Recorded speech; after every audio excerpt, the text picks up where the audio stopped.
Bangsa Indonesia bisa menciptakan mahakarya 1000 tahun yang lalu berupa struktur bangunan yang rumit dan presisi seperti Candi Borobudur, Candi Prambanan, dan masih banyak lagi. Serta peninggalan fisikal lainnya yang membuktikan ketinggian ilmu konstruksi dan arsitektural bangsa Nusantara. Kemudian, senjata tradisional yang kebanyakan berupa senjata pendek dan tusuk. Bahkan tidak tajam sisi kiri dan kanan.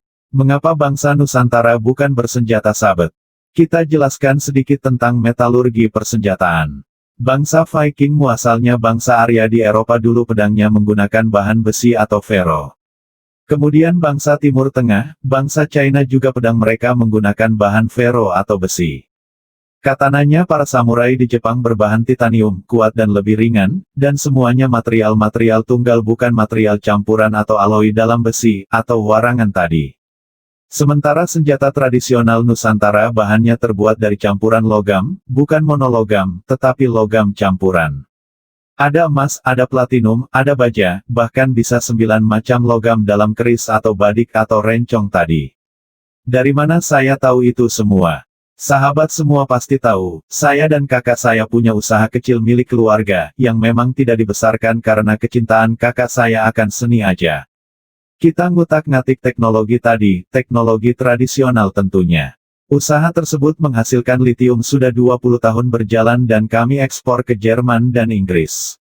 Dari merekalah pihak Tiongkok, TCC, mengundang kami, karena perusahaan kimia terbesar di China tersebut ingin litium dari kita, yang sudah 2 tahun tidak kami layani permintaan tersebut. Karena alasan yang tidak bisa kami sebutkan di publik saat ini. Di belakang bengkel kami tersebut ada alat elektrolisis yang berbasis anoda dan katoda, pengurai metal. Suatu hari kami gantung keris keluarga tersebut, direndam dan dinyalakan listrik tersebut, kira-kira 3 minggu lamanya. Apa yang terjadi 3 minggu kemudian? Clean bersih terurai. Ada warna kebiruan busa buih di atas permukaan air tadi, ada yang ke bawah jatuh, ada yang menempel di anoda, biasanya yang menempel adalah tembaga yang disebut anoda slime, yang jatuh warnanya keputihan mengkilap, yang kesemuanya kita kumpulkan, kita keringkan, kemudian kita bakar di furnace dengan suhu tinggi, yang di bawah tadi adalah platinum oksid, yang mengambang adalah gold, murni emas. Semoga hal ini menjawab lagu karya Sunan Kalijaga, yang ada kata-kata emas kumambang, emasnya mengambang. Ya sudah, untuk seterusnya Anda pikir dewe ya. Jadi kembali ke cerita tradisional Nusantara, mengapa senjata tradisional Nusantara tidak terbuat untuk sabet? Jawabannya, kalau dibuat pakai 9 bahan metal, ya jadi berat, mending senjata tusuk, itu pun tumpul kiri dan kanannya. Lah ngasahnya pakai apa? Pernah gak Anda melihat ngupas mangga pakai keris? Ngupas mangga pakai badik masih mungkin karena tipis, tetapi ada gak yang mengupas buah tadi pakai keris? Nggak ada, orang gak tajam kiri kanannya. Oke, kita lanjut. Di sisi lain, karena itu senjata tradisional bangsa Indonesia, maka diperlakukan seperti pusaka di semua wilayah. Ya memang karena mahal barangnya. Kembali ke sejarah Nusantara, sumber daya alam yang berlimpah tadi terutama mineral. Gajah Mada tahu cara memanfaatkannya untuk mempersatukan Nusantara. Wali Songo memakainya untuk mempersatukan umat dan Presiden Soekarno memakainya untuk mempersatukan kekuatan nasional, melawan imperialisme. Lalu ada pertanyaan, setelah Gajah Mada dan Hayam Wuruk, Majapahit itu pudar, setelah Soekarno yang membangun Indonesia menjadi negara terkuat di Katulistiwa itu pudar, atau selesai masa jabatannya, Indonesia saat ini mengapa menjadi negara di tengah-tengah saja? Mengapa Indonesia menjadi negara mediocre? Apa karena orang pintar, free thinker-nya tidak mendapat porsi bermain? Para investor banyak dibatasi. Para pembaharu reformer, nggak banyak bisa bergerak karena aturan dan ketidakberpihakannya negara. Apa karena semua aturan-aturan negara tadi, seakan untuk kepentingan sekelompok orang dan pesanan pebisnis asing-asing. Inovasi penemuan tidak banyak yang mendunia. Saat ini Indonesia, negara pengekor bukan, negara imitator bukan, negara inovator bukan, mau kemana nih arahnya? Kita ini hanya jadi pasar aja ya. Kita mencoba mengingatkan, bangsa besar bukan karena sumber daya alamnya, bukan karena letak geografisnya, bukan karena siapa temannya, tapi bangsa besar karena pemimpinnya visioner, dan membangun daya manusianya maksimum. Bebas berkarya, kemudian pemerintahnya membangun infrastruktur sesuai potensi anak bangsa. Sumber daya alam dan letak geografi yang strategis itu hanya bonus, jangan terbalik. Mentang-mentang sudah punya sumber daya alam yang banyak, punya letak geografis yang strategis, terus jadi sombong, dunia yang butuh Indonesia, gitu. Tidak begitulah. Siapa lebih penting daripada what atau apa?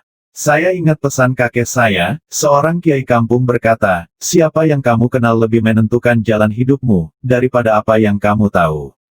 Siapa Indonesia? Mana revolusi mental yang 6 tahun sudah berjalan ini?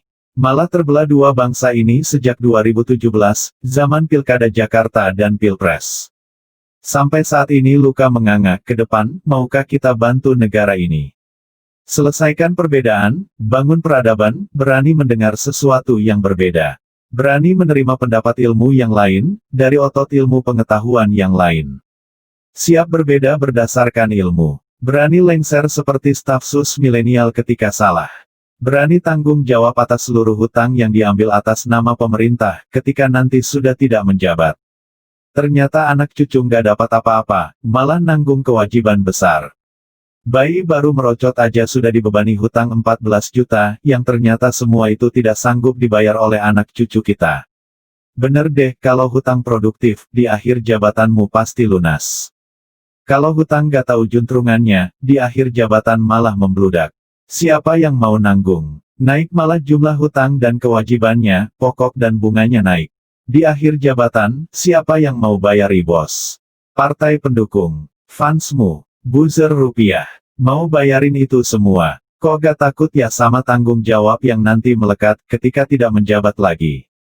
Wahai yang terhormat para politikus, suatu hari nanti Anda tidak berkuasa lagi, karena kalian pasti tergantikan, kalian nanti tua, seperti saya juga nanti, kalian nanti juga tidak berguna, kalian dilengserkan juga.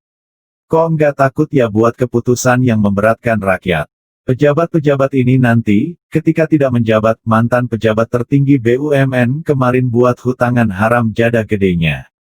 Mana buktinya kalau jadi produktif sekarang? Semua BUMN, karya-karya itu berhutang semua saat ini, PLN bahkan 600 triliun hutangnya, gila, itu aset negara atau perusahaan yang nanggung, ujung-ujungnya negara yang harus nombokin ini semua, pejabatnya, anjrit, bos-bos BUMN, hartanya mah asik-asik, gajinya gede, jamnya bisa miliaran, mengapa enak-enakan, nggak nanggung atas keputusan yang dulu kalian buat, jadi solusinya bagaimana, mumpung masih panjang masa jabatan, mumpung corona masih dimainkan para globalis, mumpung Trump mau bedil China, mumpung Tiongkok kumpulin semua arsenal senjata ke pantai timur, begitu saling serang, peluru Tiongkok bisa memusnahkan armada laut Amerika, dan peluru Amerika bisa meluluhlantakkan kota-kota di timur Tiongkok. Mau si Sontoloyo ini bantukan, ada syaratnya, ganti semua pemain liga utamanya bos, SDM pengganti dan sistem baru, masuk gimana, kalau SDM yang masih ada sekarang, si liga sekarang ini, kalau strateginya juga masih kayak sekarang ini, ya monggo dilanjut deh, kita ini tipenya penyerang soalnya, nggak tahan main bertahan.